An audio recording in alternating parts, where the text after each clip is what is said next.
Go for it. All right. Good evening, everybody. Thank you for joining us. This is a presentation that's been arranged for Campus Sustainability Week that happens every October. Universities celebrate sustainability and with a number of activities and presentations. And while we have a little bit limited schedule this year, we're happy to have Dr. Kear be our featured speaker for the week. Most of you are familiar with him already, but I will give you a little bit more detail in this presentation while we're waiting for a few more people to log in here. So I am Nick Hennessy. I'm a sustainability manager in the Office of Sustainability. We have arranged this. Give thanks to Dr. Kear for presenting for us today, to my intern, Max Frost, for helping to assist with the PowerPoint and some other arrangements. Dr. Andrew Kear is Associate Professor of Environmental Policy in the Department of Political Science and the School of the Earth, Environment, and Society here at BGSU. His research focuses on U.S. environmental and energy policy at the state and federal levels. His research interests range from the governance of coupled human and natural systems to the application of environmental statutes and regulations surrounding energy infrastructure and land use conflicts. Throughout his research and teaching, Dr. Kear applies an interdisciplinary political science and geology background to understand and address environmental and energy issues facing our planet. Please extend a welcome. I don't know how that's done on Zoom. If you do silently clap or snap, whatever you'd like to do. Do a thumbs up. Yeah. So welcome Dr. Andrew Kear and his presentation tonight. And what we're going to do is, if you have questions, you can put them into the chat bar. You also, if you have a question that you think is particularly relevant for that time in the presentation, you can unmute and ask that as well, because we've got a small enough group. I think that would work. So with that, I will hand it over to Dr. Kear. Awesome. Thank you, Dr. Hennessy. I appreciate the opportunity to do this, and thank you, students, for showing up. I appreciate that. Although I did provide a little bit of an incentive for you, but nonetheless, hopefully this is informative. And so, yes, I am an environmental policy scholar. Elections aren't necessarily my bailiwick, but I have actually published on elections in the past when I was at Colorado State, and they always are interesting to me, especially a presidential election. And I would also caveat this talk that this isn't my original research. I'm using survey data from a variety of different survey organizations like Pew and Gallup. But it's kind of a combination of using survey data and public opinions. And the Pew Foundation, they have something called the American Trends Panel, and they do a ton of surveys, national surveys, and as does the Gallup poll social series surveys. And interestingly enough about Gallup, they have pretty much a theme per month that they survey upon, and March happens to be the theme, the environment happens to be the theme for March. And the surveys that I was looking at and that Max helped me get dealt with global warming and climate change, also with environmental regulation. And some of the more recent surveys also included surveys about this upcoming election and what issues are important to voters in the election, and issues related to partisanship and party identification. Before I get to the PowerPoint here, there's a couple things I want you to think about. Think about where public opinion is at with respect to climate change and the environment. So I'm going to go through a whole host of slides talking about, what do people think about the environment? What do people think about global warming? What do people think about climate change? And so, kind of get an idea of like, where is public opinion? Where do you fall within that realm of public opinion? The other thing I want you to think about is how party identification. And party identification is like, do you identify, right, with the Republican Party, Democratic Party, Independent, or none of the above, right? But that does have an impact in both elections and environmental polling. And there are certainly differences between the president and vice presidential tickets, right, with respect to environment and how they view climate change. So I want you to think about that as well. And Max and I have thrown a few salty quotes from each side to kind of stimulate that conversation. I'm going to talk a little bit about the coronavirus and how that may have an impact on the election, because it is a salient issue this time around. And the biggest overarching question is, why are elections important to environmental policy making? Why do they matter? And so once we, there we go, sorry about that. So why do they matter? Why do elections matter in environmental policy making? And hopefully you'll have a little bit better of a picture after this presentation about that. So without further ado, I am going to share my screen here with you.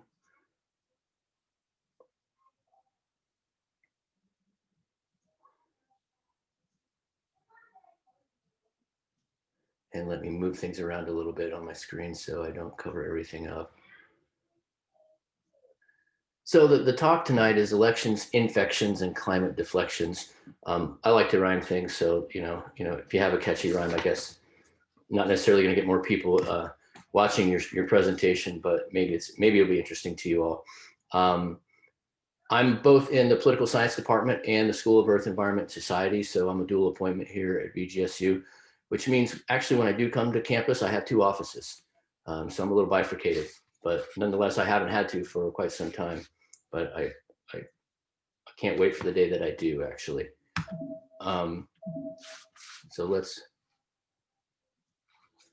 So the first graph is, the source is the Gallup poll. Gallup polls are weighted demographically based on, age, sex, location of the country, and all of that. Random sampling greater than 1,000, which generally you want that to be statistically significant. Adults, they sample by landline and cell phone with a predominance of cell phone sampling. Their margin of error varies through time. This is kind of longitudinal surveying, so but it's generally plus or minus 5% error in their survey. And the question that they ask people is, thinking about what you hear in the news, in your view, is the seriousness of global warming exaggerated, correct, or is it generally underestimated? And so if you look at the dark green line through there, I mean, that is the generally correct. And the gray is the underestimated, and the exaggerated is kind of the lime green. If you see any trends from like 1999 to 2019, trend slight downward trend in the is it correct, right? And an upward trend in the underestimated. The exaggerated ranges between like 31 and 48% down to 35%.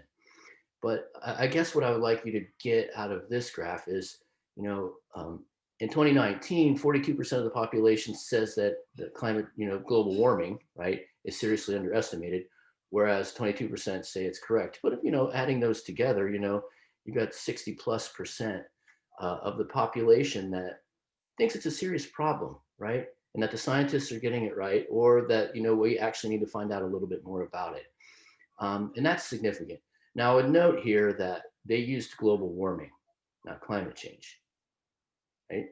There's a significant difference between the two. And I think oftentimes in the general public, people conflate those, right? Global warming deals with temperature, right? The warming of the Earth's atmosphere, if you have increased solar radiation, if you have increased greenhouse gases, you're going to have a warming of the atmosphere. Whereas climate change deals with long-term weather patterns and changes through time, right? So you're dealing with precipitation, you're dealing with temperature as well.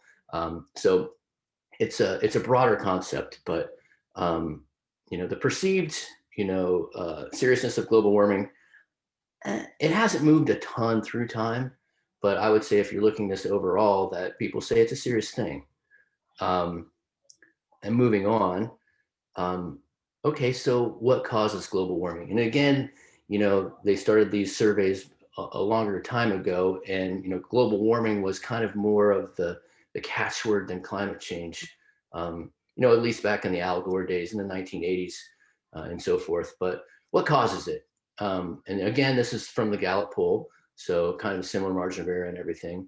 From what you've heard or read, you believe increases in Earth's temperature over the last century are due more to what? Pollution by humans or by natural causes?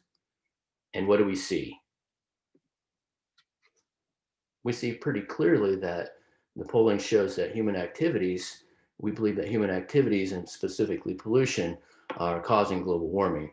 And that number, it pinches a little bit down in 2010, but then the two, lines on the graph kind of depart as we get into the further into the 20s, right? So 66% to 31%, that's pretty significant. So I would say, though, that there are natural causes to climate change, correct? There are. I mean, there are a number of natural causes of climate change. I've talked about in some of my classes about the Milankovitch cycles, which is the Earth's rotation relative to the sun. So the shape of our orbit around the sun and the shape of our, and how our Earth tilts relative to the sun and how our Earth wobbles relative to the sun, they all affect the amount of solar radiation we get. As a recovering geologist, I also talk about plate tectonics, right? So when you have increased volcanism, volcanoes spewing greenhouse gases into the atmosphere, that can also significantly change climate. And you also have different trends in solar radiation and solar output. Right now, the sun is putting out a little bit less solar radiation, solar output than it has historically. So we're in kind of a downward track for solar radiation. So there are natural causes. And so I would say, yes, if someone's going to argue with you about that, you say, well, yes, there are. But majority of Americans think that we're causing climate change, or at least global warming here. Natural influences on climate change. So this is from the Pew Research Center, and they sampled a lot more people, 3,600 people. Margin of error was 2.1%, and this was about a year ago. And the question was, how much do natural patterns in the environment contribute to climate change? So they wanted to see, okay, well, is nature causing this, right? Natural patterns. And they wanted to parse this out by, whether they were Democrats, Republicans, or, the entire US population. A couple of things that I would note here, green means a great deal, right? So nature contributes a great deal to climate change. Yellow means some, and red means not at all, or not too much. If you look to the left of the graph, if you look at the number for all the US adults, 35% of the US adults roughly think that, there's a great deal of influence by nature on climate change. Whereas 43% think some, and then 20% think, nah, not really, there's not much. If you look left to right, going from conservative Republican all the way over to liberal Democrat, just take a look at the green bars. And what do you see? See a downward trend, right? Looking at the green bars, so a conservative Republican, nearly 60% of conservative Republicans would say that, natural patterns are contributing to climate change. Going all the way down to the more liberal end of the spectrum, where you only have 15% of the liberal Democrats saying, nature has something to do with it. If you look the other way, right, from right to left, and look specifically at the red, right, not too much, you kind of see the opposite trend, where the liberal Democrats, a little bit above 30%, don't think that natural patterns are adding to climate change. And as you go on down towards the conservative Republicans, they're not too much at all. So, and I would say too, for kind of the sum, I mean, you're fairly consistent across the board, although the conservative Republicans are a little bit less than the rest. The take home point here is that the party that you identify with and your ideology shows how the cause of climate change is viewed differently, which shouldn't be a surprise to us, right? Shouldn't be a surprise. I mean, if you're looking at this logically, that kind of makes some sense. So let's move on to the next slide.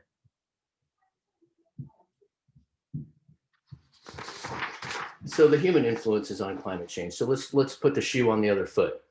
Are we causing it? So how much does human activity contribute to climate change? Same Pew survey. If you look to the left of the graph, Great deal. So nearly 50% of Americans, at least within the survey, and the plus or minus 2%. So that's a pretty accurate. Say that humans are contributing, whereas 30-some% say kind of, and then the 20% says not too much at all. Again, the one striking thing I think about this chart is if you look at the great deal, right? Look at the green. And what do you see on the liberal Democratic end? 82% of liberal Democrats believe that there's a great deal, human activity is a great deal causing climate change. And then you see that trend go downward as you get more conservative on the scale, all the way over to conservative Republicans, who maybe 12% view humans as causing a great deal of climate change. And that's really pretty significant. Let's see. Left to right, you kind of have the red, not too much at all. Again, kind of the opposite trend from Republican to Democrat. I would note though that even some conservative and moderate Republicans still attribute some human activity to climate change, right?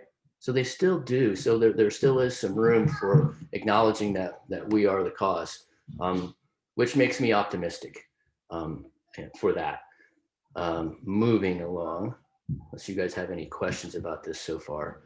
I'm throwing lots of graphs and data here. So the question was, again, from the previous Gallup poll, when do you think global warming will begin? And what stands out to you in this graph, what stands out to me maybe, right, is that the dark green, right? The dark green line, it's already begun. So even from the late 90s through 2019, relatively half to over half of Americans think that the effects of climate change or global warming have already begun. That's significant, right? 60%, 59%. So, looking at the red, it will never happen. That doesn't vary too much, right? Between 9 and 11%. I mean, it kind of peaked up in 2010. And the rest of them, within the lifetime, within a few years, will affect in the future. I mean, they all range between 10 and 20%. But what stands out to me about this is that a lot of Americans already realize that this is happening. All you would have to do, I think, would be to turn on the news to figure that one out.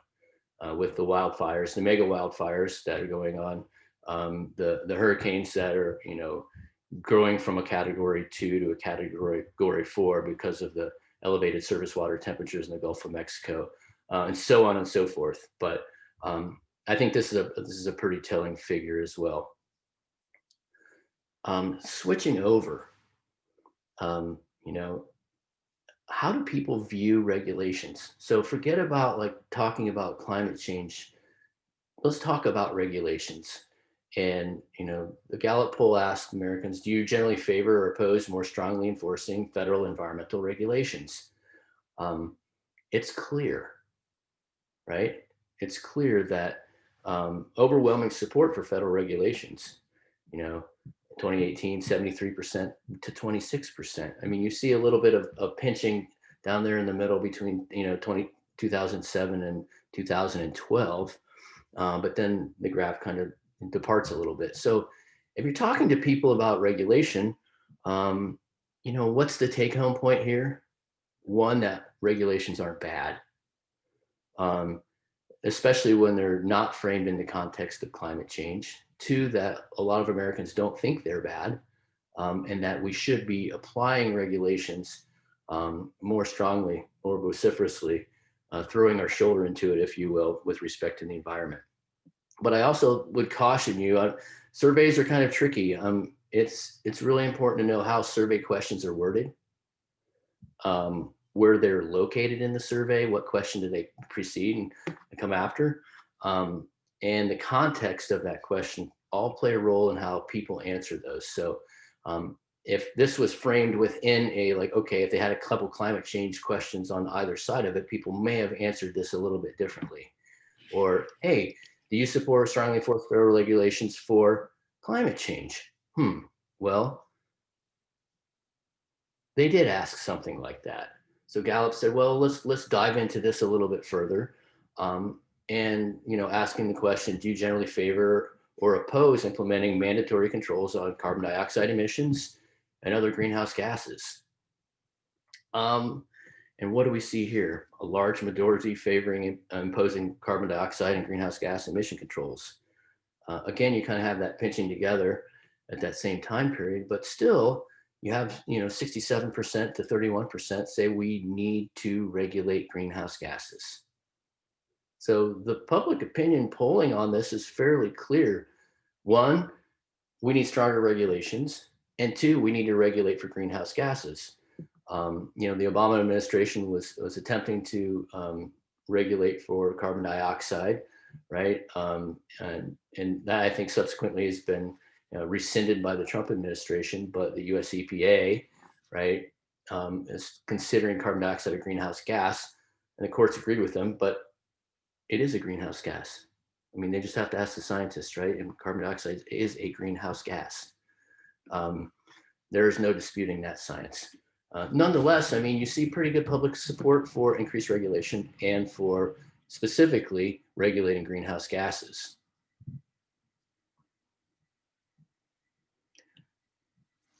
This one always is curious to me, and I was really surprised by the result here.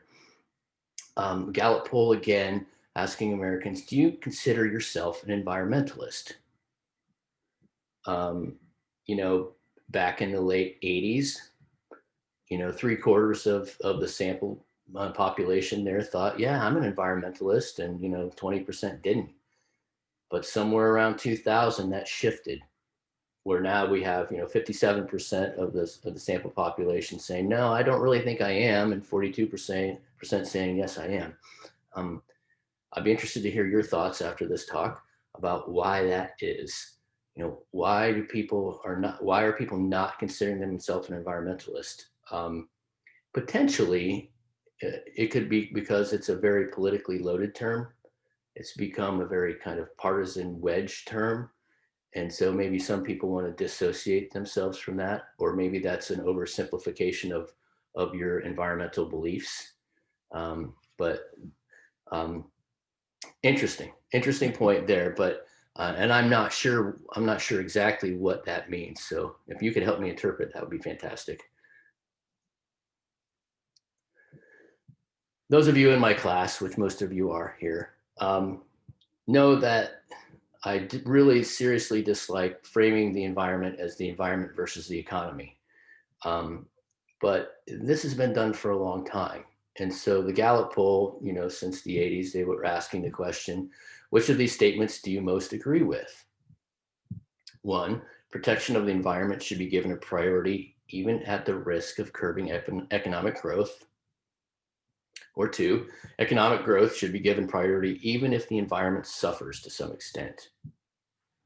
So protection of the environment started out higher, right? Kind of 61% to 28%. Switched places. If you look around 2009 and 2011, I think that's in response to the Great Recession that we had then. People was like, well, economic times are pretty bad. It'd be interesting to see the 2020 and 2021 polling about this as well, to see how people rank that. But as you see, as we've gone further into the 2000s, that gap between protecting the environment and economic growth has grown larger. Whereas 65% of the respondents said, yeah, we need to protect the environment even if it hurts the economy. Whereas 30% says, no, we need to protect the economy even if it hurts the environment. This whole I call this a false choice, a false dichotomy, a false split. Why can you not have environmental protection and economic growth simultaneously? It makes no sense that you can't do that.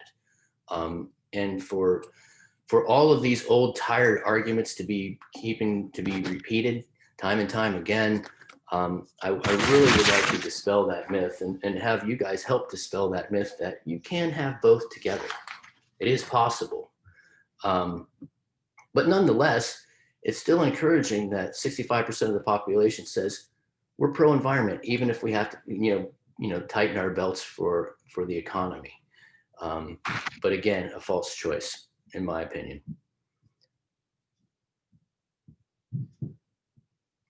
switching to the elections.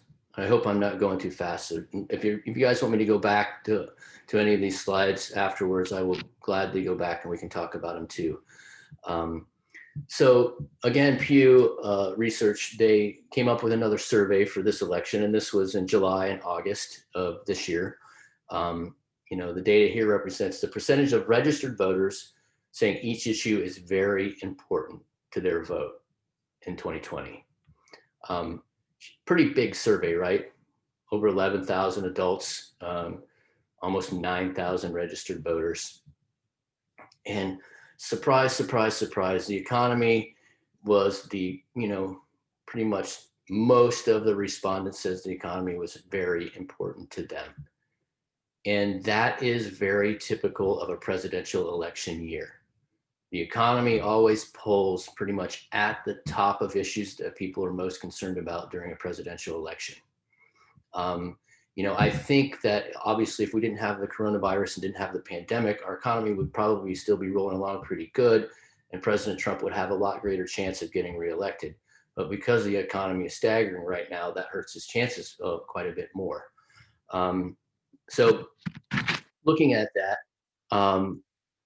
which issues are important, right? Economy is the top, like I said, healthcare, the Supreme Court, the pandemic, crime, race and ethnic inequality. I mean, they all rank fairly high. Where's climate change on this list? 11.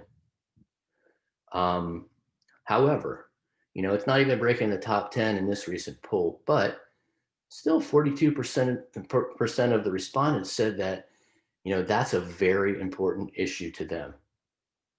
So that's encouraging because looking back in past elections, climate change wouldn't even be on the radar.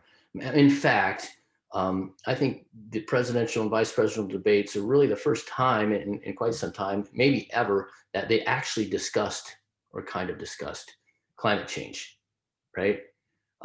So it is becoming an agenda item, which is important. It may be ranking down a lot lower than some of the other agenda items, but nonetheless, it's still important. And I would say too, look at the race and ethnic inequality, right? So we have Black Lives Matter, you know, and kind of the opposite of that, we have violent crime and law and order kind of frames going at each other in different directions. But where I want to get to the infections part of this, well, I'll get to that in a couple slides, but there is some environmental injustice associated with and related to the coronavirus pandemic. Before I get to that, so Pew also separated these, okay, what do you value as very important issue in this election? And they separated out between Trump and Biden supporters. So again, you know, looking at Biden supporters, even Biden supporters, 72% said, you know, hey, the economy is a very important issue to me. And, you know, the Trump supporters obviously at 88%. Voters viewed like the Supreme Court, foreign policy, and guns, I think, kind of similarly. So whether you're on either side of the spectrum, whether you want to vote for Trump or Biden, those numbers were pretty close. You know, foreign policy pretty close, Supreme Court appointments 61 to 66%, and so forth. But the biggest disparities, that's what you should focus on, I think, on this graph, right? Which ones are the biggest? Got healthcare, you got the coronavirus outbreak, a little bit on crime, race and ethnic inequality, certainly a little bit more economic inequality, but the biggest one is what? Climate change. That's the biggest disparity between Biden supporters and Trump supporters on what they think is important. Obviously, the Trump supporters, by and large, self-identified Trump supporters, don't think that climate change is an issue whatsoever, whereas 68% of the Biden supporters say, yes, it is. So there are serious differences between voters on several key issues. And I think part of that's driven by the platforms of the two different presidential campaigns, right? You hear the Biden-Harris campaign talking a lot more about healthcare, a tremendous amount about the coronavirus, certainly talking about racial and ethnic inequality and climate change as well, right? Because they are also talking about climate change and not necessarily embracing the entirety of the Green New Deal, but talking about climate change and marrying it with economic stimulation, right? So they're dispelling the environment versus economy myth there. And, you know, I think the Trump and Pence, you know, they didn't have an official platform, but what they're talking a lot more about is law and order and crime and immigration and the Supreme Court. You know, they certainly don't want to talk about the climate change.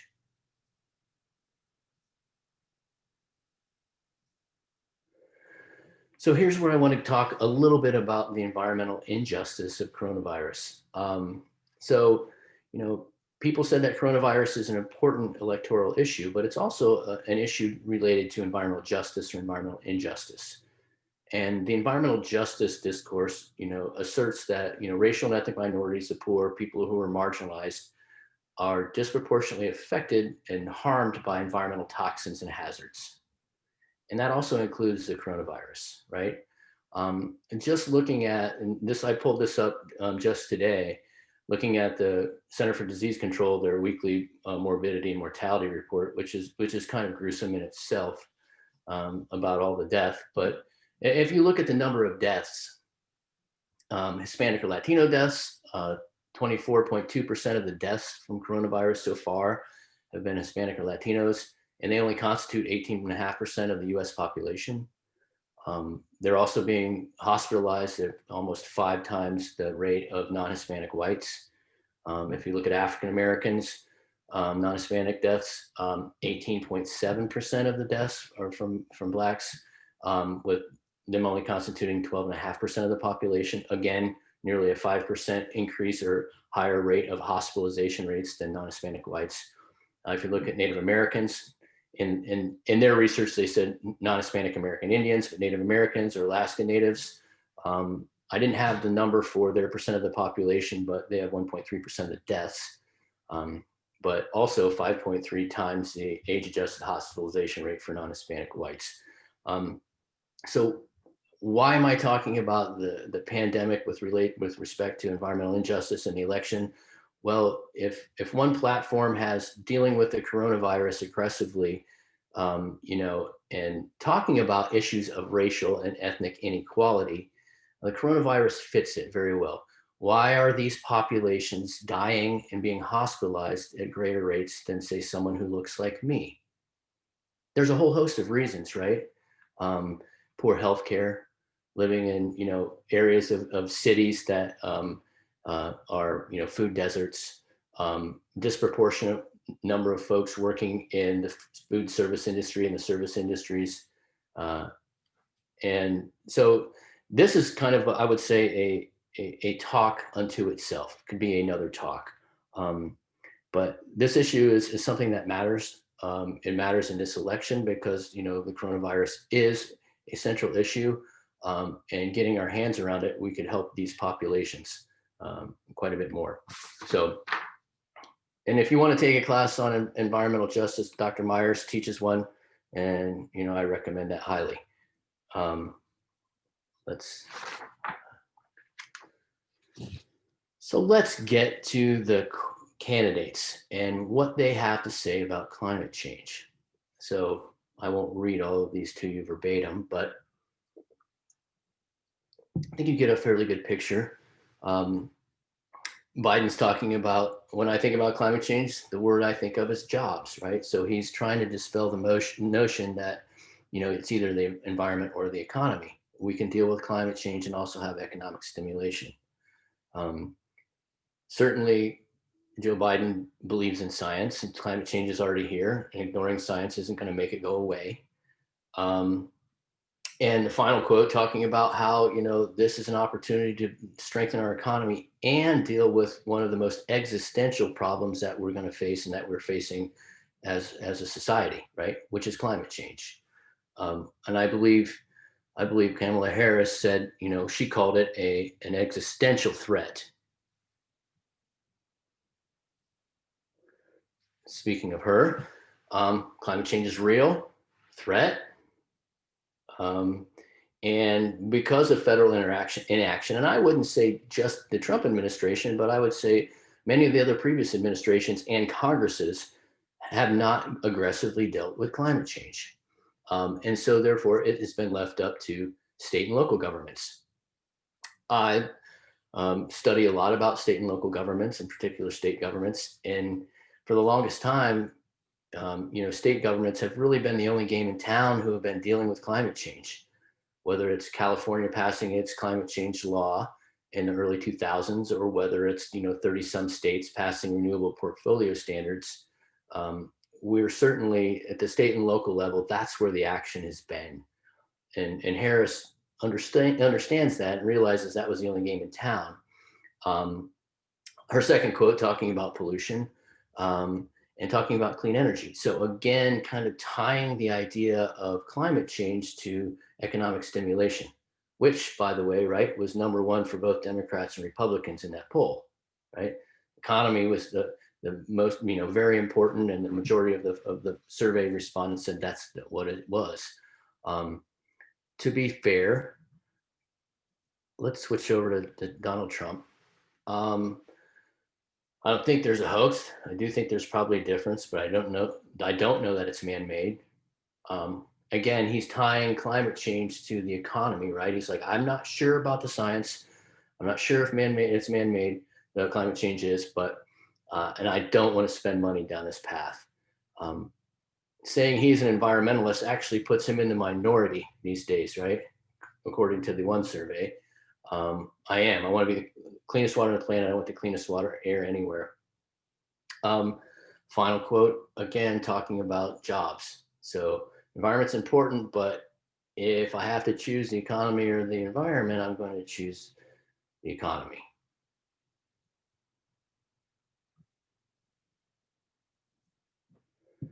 Pence. He says climate's changing, right? But the issue is what? What's the cause? What do we do? President Trump has made it clear that we're going to continue to listen to the science. We'll get back to that in a minute. What do we do? And when I talk to my classes about climate change certainly is a political debate, but it is not a scientific one. What we do about climate change is absolutely fair game for debate, but the political aspect, we do need to have a full-throated debate about that. Again, Pence says, I don't want to spend money for a Green New Deal. That's going to impose restrictions on business and families. Even though a majority of Americans said, hey, we do want to regulate for the environment more stringently, and we should regulate for greenhouse gases. This is my favorite. I don't know if you guys saw recently, but in September, President Trump met with the governor of California, Newsom, and his secretary of natural resources, his name's Wade Crowfoot, talking about the wildfires. And they had a panel and they were talking about it, and it was televised. And Crowfoot was making the argument that, if you guys have paid any attention, President Trump has made this argument too. It's like the forest fires are a result of just poor forest management, right? We need to go just clean up our forests. There's too much debris and so forth. And Crowfoot says, yeah, you're right. Vegetation management's important, but we need to figure out also how climate change is affecting our forests. That's key. The science is key. Verbatim, Trump says, it will start getting cooler, you just watch. And then Crowfoot responded, I wish science agreed with you. And President Trump says, I don't think science knows, actually. So Pence says we're going to continue to listen to the science. And Trump says, I don't think the science matters actually knows actually. So that's about perfect on timing. Why climate change matters in elections? Why should it matter? Kind of looking back at all those graphs and trying to summarize those, majority of Americans really think that climate change and global warming is serious, that it's human caused, that we're already feeling the effects of it, that we really should have stronger federal greenhouse gas regulations and emission controls, and that if push comes to shove and given the false choice, we'll select the environment over the economy. But, significant partisan difference exists between the voters and also between the presidential and vice presidential tickets. So, who we elect, will determine how assertively or not that the United States actually pursues climate change policy or not, right? So who we elect does make a difference. And my last charge to you all is to go vote. If you haven't already, please do. And last but not least, give a special thanks to Max Frost. He's the Master's in Public Administration. He's my graduate teaching assistant, helping me with my classes. He's also the sustainability intern for Dr. Hennessy. And Max got around these graphs and all of the presentation for me. And so I really thank you, Max. Appreciate that, all your help. And Dr. Nick, too, appreciate you getting this talk around and, the whole sustainability week. So I am finished. How about questions?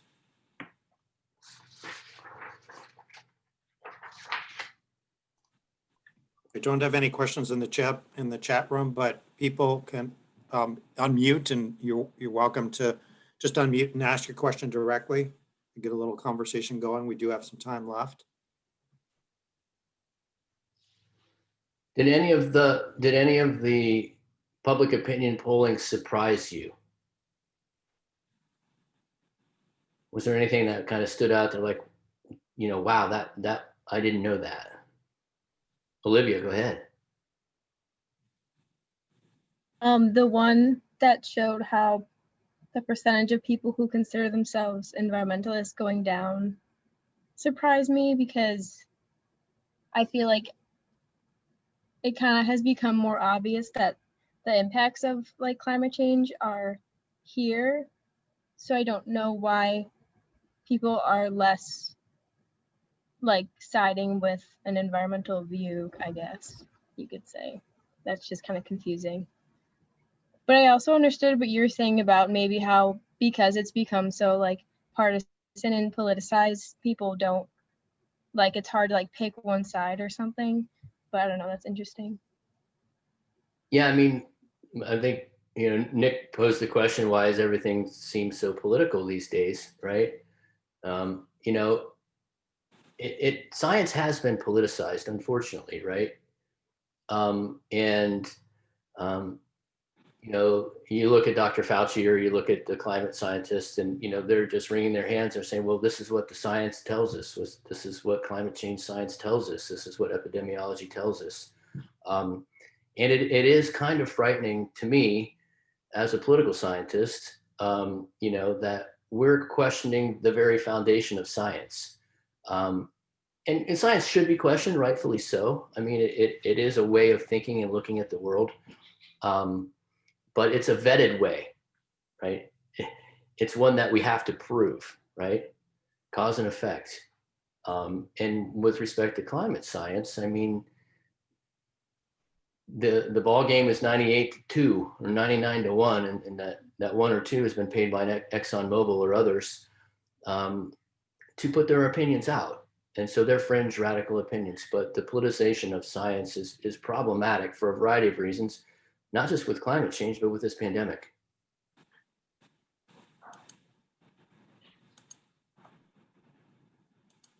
Other thoughts?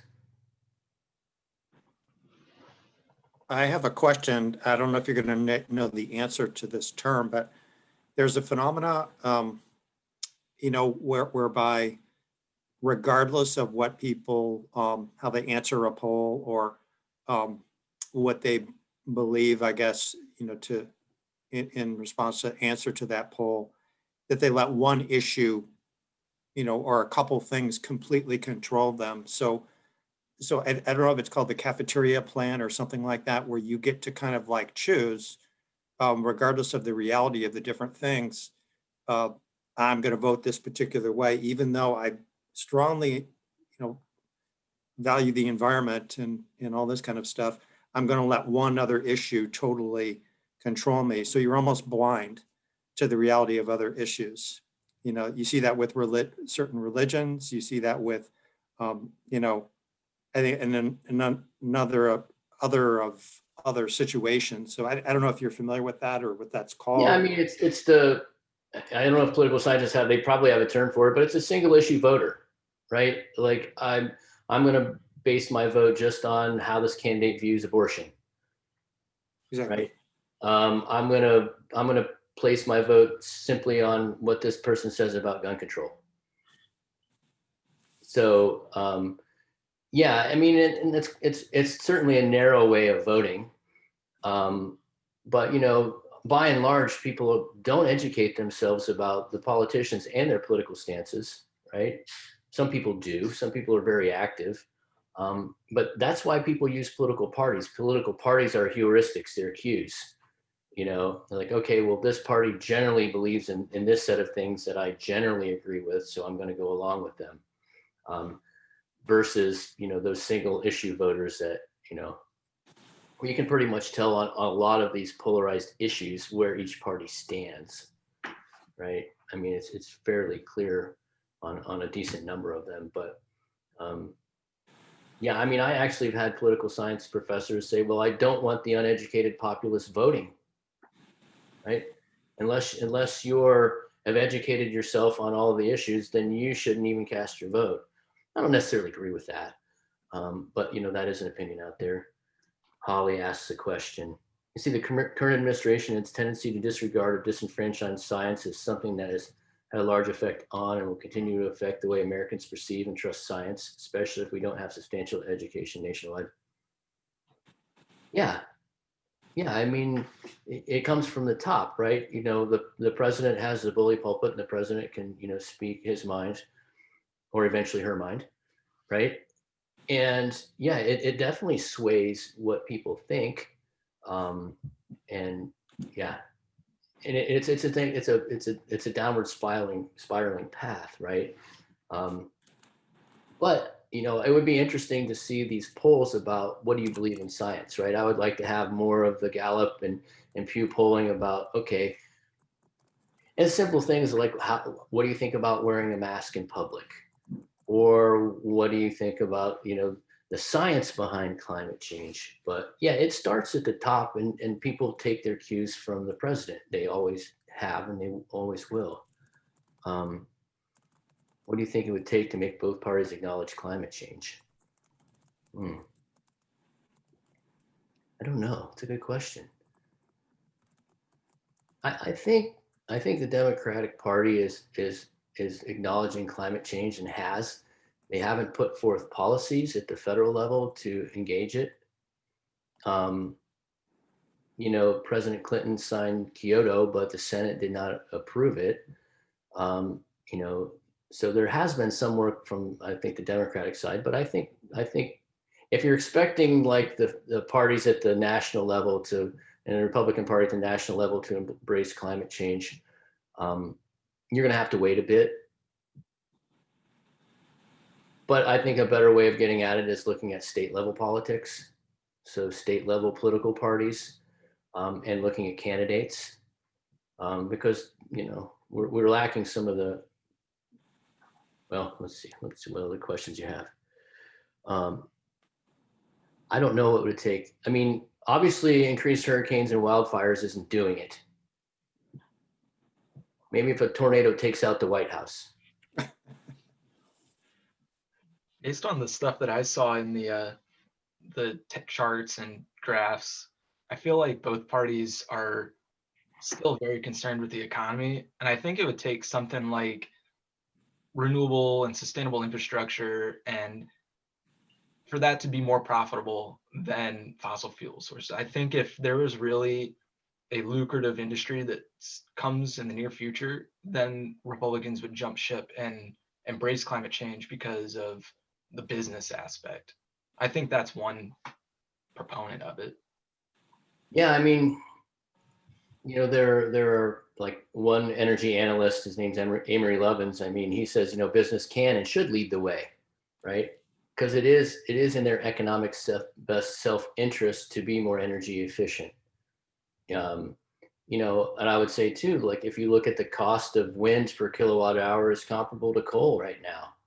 I mean, so the economics are there for renewables to, you know, kind of strip the fossil fuels, which is, you know, one solid solution to addressing climate change.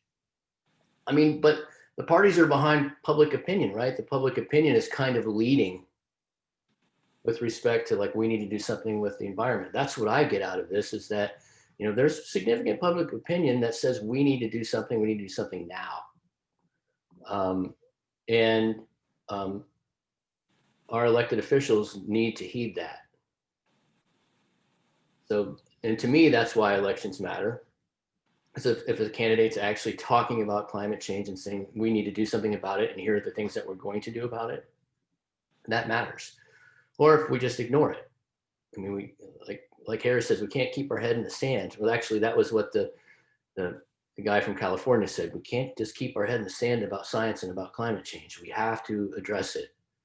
The insurance industry, I think, to your point, Max, the insurance industry realizes that, you know, all these catastrophes are extraordinarily expensive. And so they're on board with adaptation and mitigation for climate change.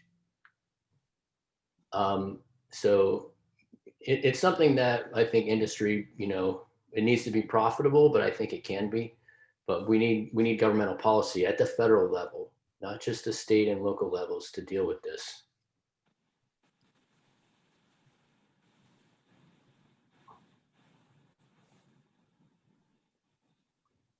Who's going to watch the debate on Thursday night? Debate. There's a presidential debate on Thursday night. I'll give it a shot. The fact that there's a mute button makes me a lot more optimistic.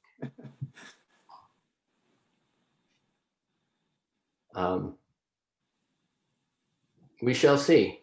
We shall see what comes of this election. But you know, certainly, I would imagine that if the Democrats sweep everything, the House and the Senate and the White House, you're probably going to see some aggressive work on climate change. But that's not a given. But I would hope that, you know, the climate change issue would resonate with our legislators and they would do something about that. We need to have some economic stimulation somehow. Debate's going to be a Zoom call, bit more or less. Be interesting. Yeah. Well, thank you very much for serving as our speaker, Dr. Kear. We appreciate it and appreciate you answering everyone's questions. And you know most of the participants here, so if there are further questions, they can certainly pose them to you in class or as means of follow-up. So, and thanks to everybody else for attending tonight as well. Hey, thank you guys. Appreciate it. Have a good night and go vote. Go vote for sure. Thank you.